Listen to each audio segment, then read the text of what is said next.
या सभागृहामधली एक सुंदर गोष्ट आहे की त्या काळामध्ये छगन भुजबळांच्या नेतृत्वाखाली पहिल्यांदा शिवसेना फुटली आणि त्यावेळी 7-8 आमदार जे शिवसेनेचे गायब झाले होते, कुठेच नव्हते. कुठे गेले कोणाला माहिती नव्हतं. आणि अचानक त्यावेळी सुधाकर नाईक मुख्यमंत्री होते आणि अचानक ते सगळे आमदार या विधानसभेत मागच्या दाराने एकदम प्रकट झाले. त्यावेळी विरोधी पक्षात आपल्यातून आमदार फुटले याबद्दलची नाराजी होती. सत्तारूढ पक्षात त्यांना संरक्षण होतं आणि त्याच्यात भरपूर गदारोळ झाला आणि मग शेवटी चर्चा अपूर्ण आली, पण सभागृह स्थगित झालं होतं. अशा अनेक गोष्टी. आणि पदमसिंग पाटील बहुतेक गृहमंत्री होते. म्हणजे या सगळ्या सभागृहातले अनेक काही गोष्टी अशा आहेत, काही आनंदाच्या आहेत, काही कुठेतरी कटुस्मृती आहेत, वादविवाद झालेत.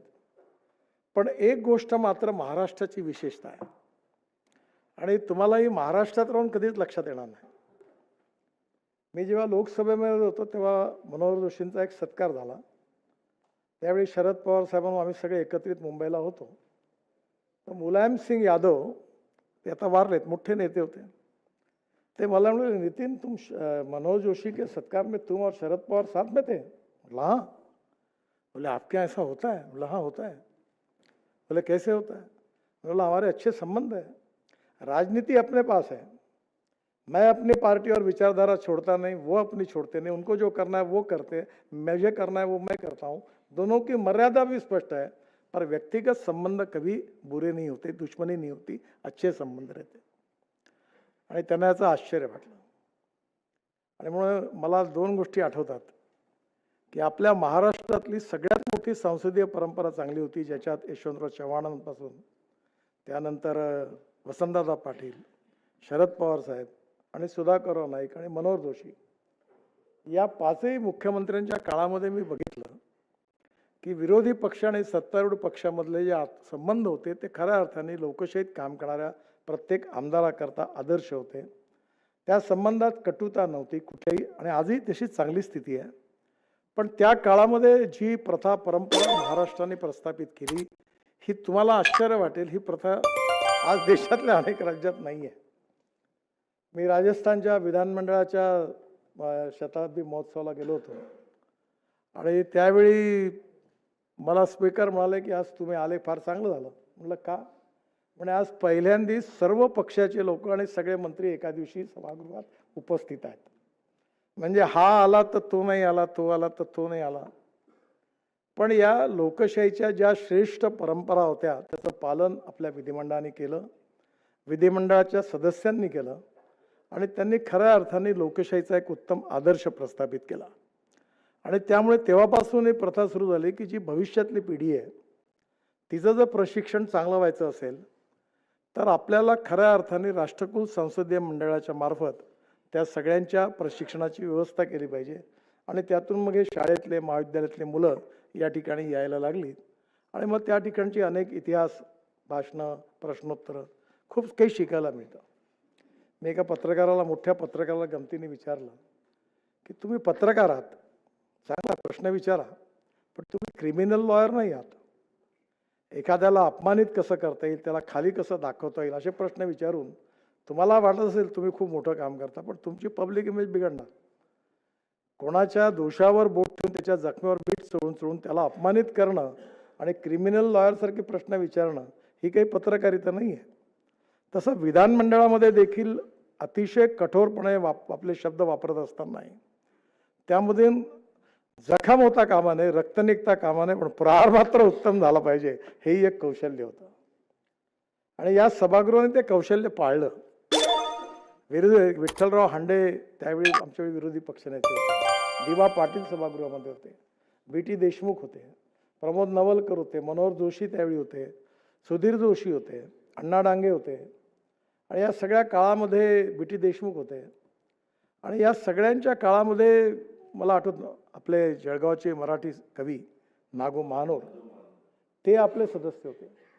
मराठी साहित्यावर अतिशय सुंदर त्यांची भाषणं त्यावेळी झाली.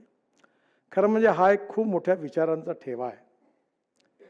या भूतकाळातल्या अतिशय उत्तम कधीही न विसरणाऱ्या अशा स्मृती आहेत. खरं म्हणजे भविष्यातली स्वप्न ज्यांना बघायची असतात त्यांच्या डोळ्याच्या मागे विचार दडलेले असतात. आणि ह्या विचारांची प्रेरणा जी मिळते ती कुठेतरी चांगल्या ऐकण्यातून, चांगला विचार करण्यातून, चांगल्या वाचनातून मिळत असते. आणि त्यातूनच आपल्या सगळ्यांनी प्रयत्नांनी ही लोकशाही प्रगल्भ केली.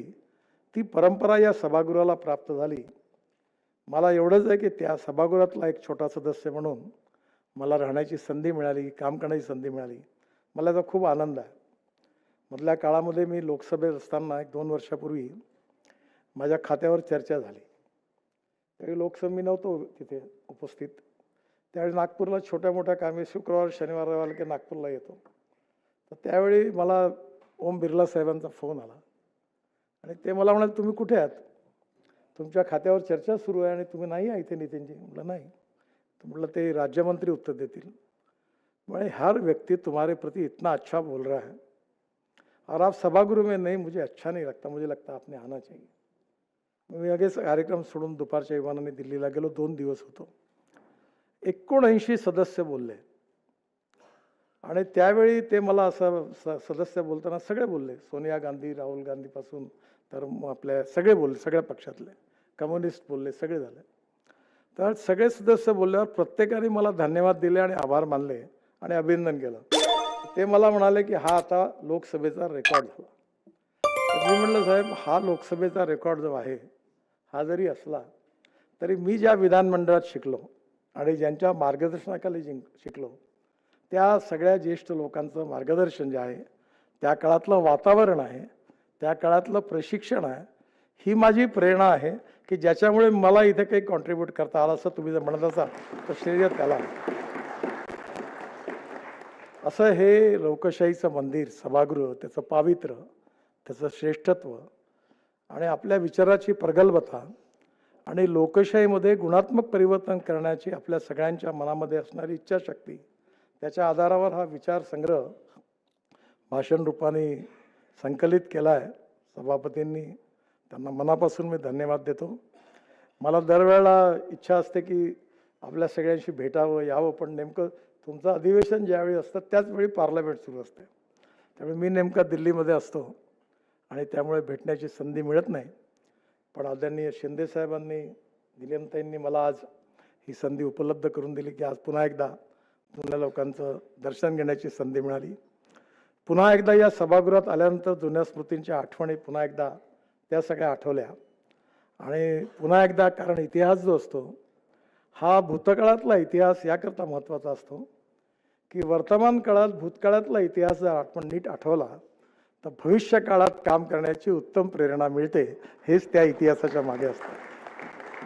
त्यामुळे इथे आल्यानंतर पुन्हा एकदा चांगलं काम करण्याची प्रेरणा हे सभागृहाने आपण सगळेजण भविष्यात काम करण्याकरता मला देतील असा विश्वास व्यक्त करतो. आणि मला आपण बोलावलं याबद्दल सभापतींना, उपसभापतींना धन्यवाद देतो आणि माझं बोलणं संपवतो. धन्यवाद.